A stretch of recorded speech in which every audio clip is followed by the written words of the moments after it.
kedu ntaramahụhụ ị chọrọ ka ndị nkụzi ma ọ bụ ndị obodo anyị ma ndị ọkwa ọchịchị nye ndị nkụzi nke na-eme na mahadum dị iche iche ha na-akwasị ụmụ nwaanyị iko n'ike ma ọ bụ ị na-achọ mmekọrịta ụmụ nwaanyị bifo enye ha ọkwa lulu ha ma ọ bụ inye ha ule lulu ha na mahadum anyị dị iche iche. Anyị apụtago ka anyị jụọ ọha na eze ka ha gwa anyị uche ha ma ihe kwesịrị inye ndị nkụzi na mahadum dị iche iche na ihe ha na-eme ma ọ dị mma ma ọ bụ osi na ụmụ akwụkwọ n'aka ka osi ndị nkụzi mahadum n'aka. Soro anyị ka anyị jụọ ọha na eze ka anyị mara ihe wee bụ n'obi ha. Ihe mere bụ onye nkụzi ọbụla na-etinye nwata akwụkwọ na nsogbu ekwesịghị ka ọ bụrụ onye nkụzi, ọ bụghị ezigbote onye nkụzi. O kwesịghị ị na-eji aghụghọ aghọrị nwata akwụkwọ etinyere n'ụlọ akwụkwọ. Nke ọzọkwa, nwata akwụkwọ etinyere n'ụlọ akwụkwọ kwesịrị ịkwado onwe ya ọfụma, gụọ akwụkwọ, tinye anya ya na ihe gbasara akwụkwọ ọ gara aga eleghị onye ọbụla anya, ọ chọọ onye ọbụla ga-etinye ya na nsogbu.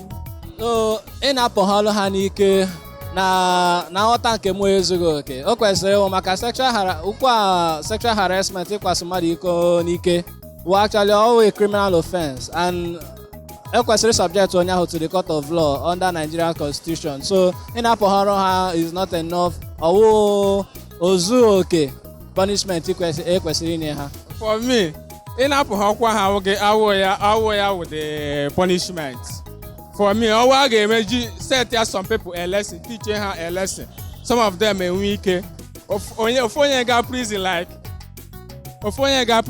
ihe a na-akpọ ka m were ya 2 years imprisonment or 5 years imprisonment, others ga-eji ya learn a lesson. Ịlaghọta ha ka na ịgụcha akwụkwọ tacha ahụ niile egụrụ na akwụkwọ pụta. Oru mgbe ị ga-abịa mmadụ asị gị that ị ga graduate ole si bịara bịa gele ya bụ edina before gị gara like ndị ekemu ahụrụla. Ị na-aghọta na the person nọ the lecturer say that lecturer akpọ ya na phone ka ha enwe ike hụ na the hotel ma ọ bụ omee ya na ọ ga-anọgide na school a forever onwe ike graduate. Ị na-aghọta tigela abịa gwa m ha ka lelee ihe onwe ike ime. M si ya, you know what, for me I don't know what to do. Mụ advice kwana gị to do, gaa here with the lecturer. Ị mara how to iji solve all your problem, you do it. Ọ ga-enwe body ga-enwe ike teach those lecturers a lesson. Ị na-aghọta? Some of them got prison like 5 years imprisonment. Ụfọdụ ele a lesson ha. Ọha na eze na-ege anyị ntụ na-anụgo n'ihe ụfọdụ ndị mmadụ kwuru. Ụfọdụ si na o si na ụmụ nwaanyị n'aka, ụfọdụ si na o si na ndị nkụzi n'aka. Ịma ndị Igbo si uche onye adịghị ya njọ, onye na-ekwu ka o si wee dị ya n'obi. Mana ndị Igbo si ndị ọzọ sikwa na ọnwụ na-ewere ofu onye nkụzi na mahadum mee scapegoat, ndị ọzọ ya eje wee mụta ihe. Unu afụgodu ka o si wee gaa. Ọ kakwa n'isi Mdo TV ka anyị na-ewetara unu kwuo uche gị. Ndị Igbo si uche onye adịghị ya njọ, ka emesịa nụ.